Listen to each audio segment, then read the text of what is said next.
We are now going to do this a second time. Ladies and gentlemen, we call this segment Pound for Pound. This is Pound for Pound. I'm coming for you. I was going to rip his heart out. I'm the best ever. I'm the most brutal and Michigan, most ruthless champion there's ever been. And I'm just ferocious. I want your heart. I want to eat his children. Our Pound for Pound is the 5 greatest shooting guards of all time.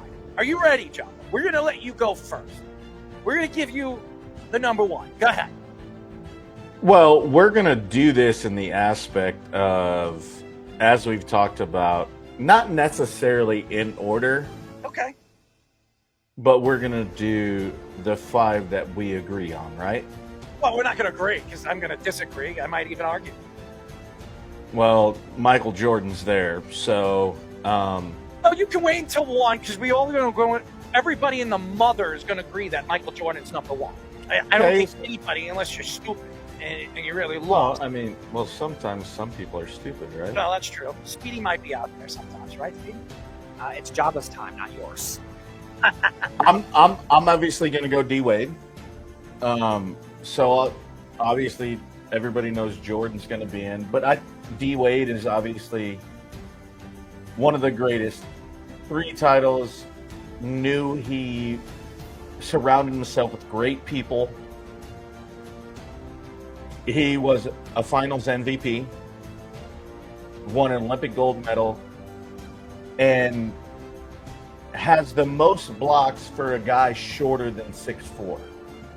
And that just shows that he played defense, he valued the value of the game, and he also understood what it meant to win. And with all those things, Dwayne Wade is right there, baby. I like Dwayne Wade. And yes, 31st all time in steals, 34th in scoring, 47th in assists, 130th in blocks. He's a sensational defensive player at his position. There's no question. But I wouldn't put him in my top 5. I wouldn't. And I know a lot of people will probably think I'm crazy, but I'm going to put a guy that, to me, was one of the greatest offensive players in the playoffs, one of the greatest three-point shooters, if not the greatest all-time three-point shooter in the big games, and that's Reggie Miller. I would put him there, absolutely. Reggie is 23rd all-time when it comes to scoring, 52nd in steals, 117 in assists. Over 2,560 three-pointers. And you know what made Reggie Miller so great is he didn't have to shoot the 3. He demanded double teams.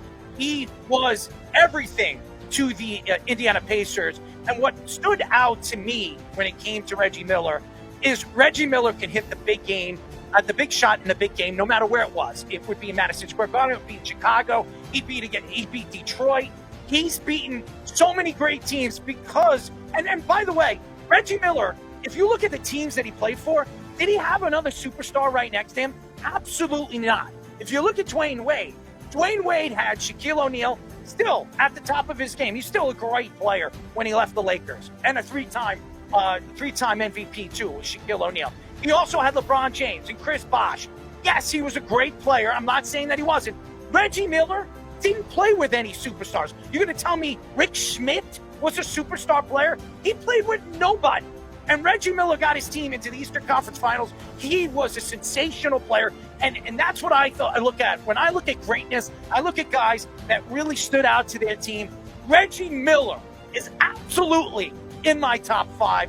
No question. If you would have asked me who I take, Reggie Miller or Dwayne Wade, I'm taking Reggie. In the big game, I'm going with Reg. So I don't disagree. You got to remember, he also beat Spike Lee, too. Did he ever? He loved to shove the ball up Spike Lee's ass. Time's up. I'm going to give this round to Errol. Good argument, I think, with the not having the supporting cast of the Indiana Pacers on that team. So You suck, Speedy. I'm going Errol. All right, Jabba, give me another one. No, I went first last time. Now you go. Well, everybody knows where I'm going to go here. Allen Iverson. Damn it! 14th in steals, 28th in scoring, 53rd in assists. Allen Iverson's another guy that never played with any superstars in Philadelphia. Who did he have? Coleman, Eric Snow, he had garbage around him. This guy really changed the transition of the game, the crossover. This guy stood for something. Remember, this guy probably never makes the NBA. I mean, he was in trouble with the law. He got out of the situation, was drafted. He was the number 1 pick by Philadelphia. He took Philadelphia to higher heights. They have not had that since Dr. J. So he really took it. He rode Philadelphia on his back for almost 10 or 12 years before he was obviously he went to Denver to play with Carmelo Anthony and Chauncey Billups. This guy was the best offensive player at his position besides Michael Jordan I've ever seen. Yes, even over Kobe Bryant. This guy at the prime of his career was as good as anybody. The best crossover besides Kyrie Irving I've ever seen. He's the only person that made Michael Jordan fall on his ass, and he never played with another superstar, really, when he was at the top of his game. He was a sensational player, and he always had that great saying, practice was AI. Allen, a.k.a. the King, Iverson. I will agree. He also, one of the most famous step-overs. Guess who it was over? Who was it over? Tyronn Lue. Oh, Errol's favorite basketball coach. Yeah. Where did he play college basketball? Nebraska. Yes, he did. Look at that. Lou, Nebraska. Did you just bring up Tyronn Lue in Nebraska? That's bad. How? He's been in the NBA for how long? He stinks. If there's a guy that rides off of LeBron James's jockstrap, it's Tyronn Lue. Thank you for getting me my job. Thank you for letting me keep the job. I will honestly agree with you on that one. You know, having 11 All-Stars, 1 MVP. You know, he's in the top 50 of all categories in steals and scoring and assists. Well, he's 53rd in assists. But what Allen Iverson did was he changed an exact culture of what the NBA was. There was jerseys, there was chains, and that was what Allen Iverson was, and the crossover and everything. Allen Iverson changed a culture is hands down in whatever it is. His accolades are stuff. Because Allen Iverson, they started wearing suits. They tried to push. That was his culture when he changed it. We're just talking about right now. Now it's completely changing the asinine outfits that they're wearing. They're spending $5,000 on these suits. Yeah, you get a jersey and some shants for $40 and you ride in, and that's what he did. And Iverson's there too. All right, time's up. Round 2. I'm going to give the job. Yeah. How did you give that to Job? I like his culture argument. It was good. You're on drugs. No, all right, we have two more in the top 5. 2 more in each of your top 5. You're on drugs. I can't believe you just gave that to Jabba. I just completely demolished everything about Jabba. No, you didn't. I gave you credit. Stop.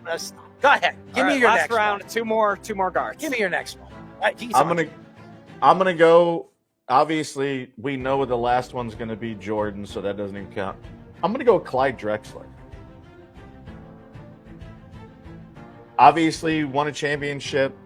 He was a 5-time All-NBA selection, won an Olympic gold medal, All-Stars.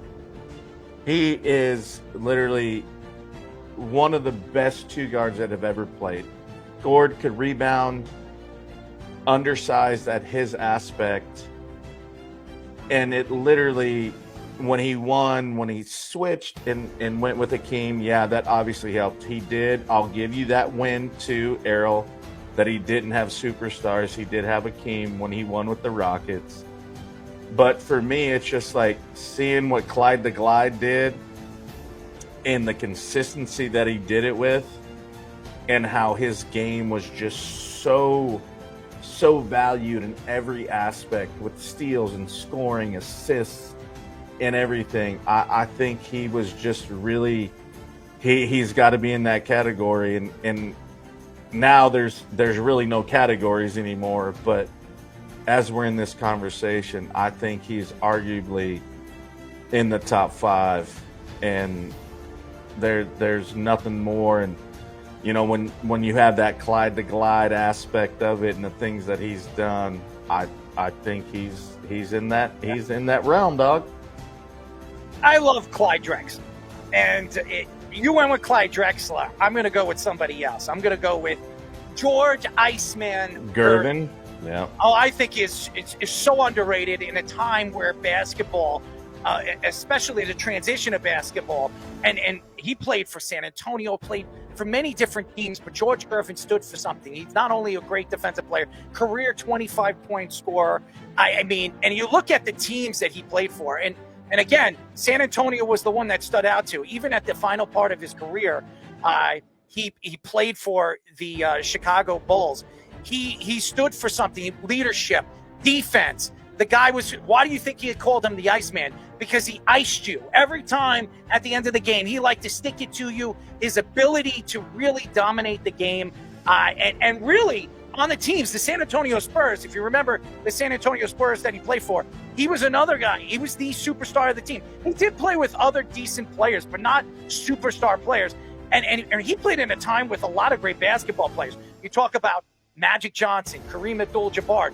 People, he's been hidden behind those guys because of the time when Larry Bird, all these great players and all these great teams, people forget about George Gervin. He was, and everything that stood for.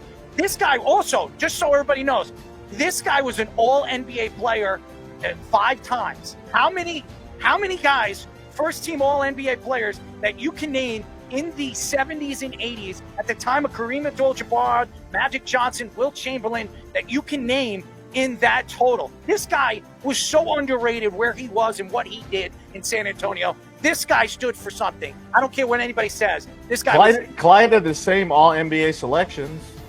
Clyde, George Gervin, Clyde Drexler, fantastic. He's always going to be outranged by Michael Jordan and all those other guys that played at the time.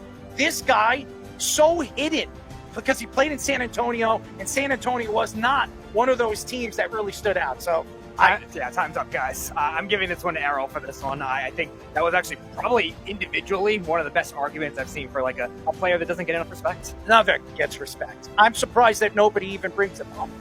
People forget about Iceman. I don't understand. Before the 3-point line, so it's crazy. Yes. All right. So are we going on this too, Speedy? Like, we're obviously giving 1 and 2 to Kobe and Michael. Yeah, well, I think we assumed that. Yeah, we assume that. So okay. You know, we could push. You could push him out. You want to if you think that somebody. No, that's 1 and 2 for me. But I think we have this like argument on. I honestly think Allen Iverson's my number 2. I've always said that. Allen Iverson's my number 2. Kobe Bryant was a great player, and he's definitely in my top 5. And if you want to say Dwayne Wade, there are people that would. But Dwayne Wade, he also played with LeBron James. He also played with Chris Bosh, even with Shaquille O'Neal when he won that championship. Shaquille was the guy that led them to the finals, and then he took over in the finals. It became a superstar right in front of our eyes. So, all right, so let's do one more then. Okay, what do you want to sling here? I'll tell you what. You give me. I'm going to give you my 6th favorite shooting guard, okay? You want to go that? Your 6th favorite? Yeah, because we already know. You just said it. We already know who the top 5 guys, the bottom 2. Right. So I'm going to give you my 6th favorite guy, okay? Okay.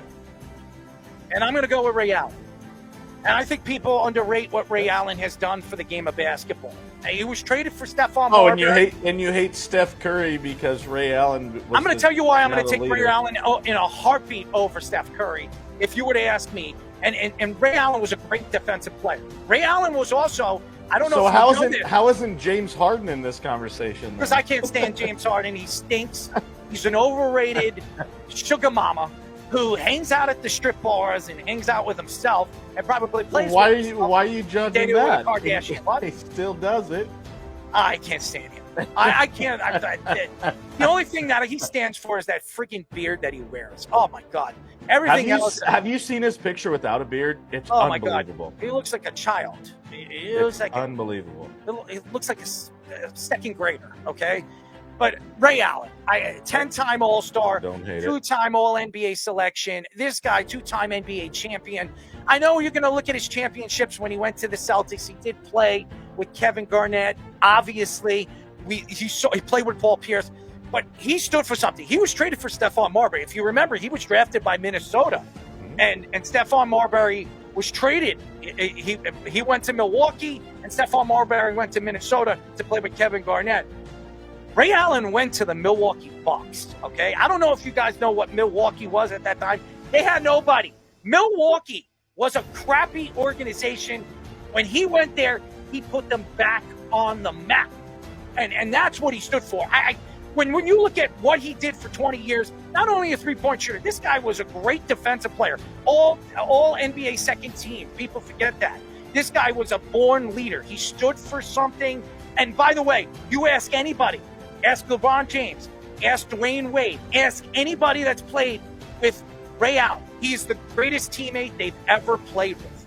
100%. Go ask anybody. Even Paul Pierce and Kevin Garnett, who hate him now because he turned his back and he went to Miami to play with LeBron James and win a championship with LeBron James, Dwayne Wade, and Chris Bosh. They all loved him, and they can't hide it. Disguise it on your podcast. This guy was the greatest teammate and such a great person. I met Ray Allen years ago. Sensational person, and he stands for everything the NBA should have. This guy was one of the most underrated two guards in NBA history. I'm not going to disagree, but I'm going to go Vince Carter. Overrated. Same at overrated. But Overrated. You can say whatever you want. This is my time to talk. You can just go shut up and just sit in your chair. Longevity and the fact that he was productive in all years. And you look at it in a 22 career, he was 2-time All-NBA selection, 8 All-Stars, 1 Olympic medal, changed the culture of the All-Star game and the dunk contest. Yeah, we had Spud Webb, we had Michael, we had those guys, right? But at the end of the day, you do it for 22 years, and you want to really look at numbers, and you want to do this. You look at his three-point percentage, and nobody thinks he was a prolific three-point shooter. He thought 37% over his career and did that and played for 22 years. And he played till he was 43 years old. Yeah, obviously, his numbers were down at that point. But for what he did and how he did it through the entirety of his career, yeah, the front side was loaded in what he did. And you're saying he's overrated, but the fact of the matter, people want to talk about Robert Horry. It's like, oh, he won 5 championships. Robert Horry's not in a conversation of the best ever, right? He didn't change shit. Vince Carter changed something. What did he change? Never won a title. What did he change? In dunking and all the other stuff, there's an aspect that goes into these athletes that change something. Allen Iverson win a fucking championship? Allen Iverson took a crappy team. He took a crappy team. What did Vince Okay, Carter so you're going to argue What that did he do? did he win a championship? He took a team, a crappy You just team. said he didn't win a championship. Did he win one? Ray Allen did. Ray Allen played it almost 20 years. I'm not disagreeing with Ray Allen. But when you talk about Vince Carter was one of the most overrated players at his position. when you I talk always about thought the that. best at what they do when they change culture.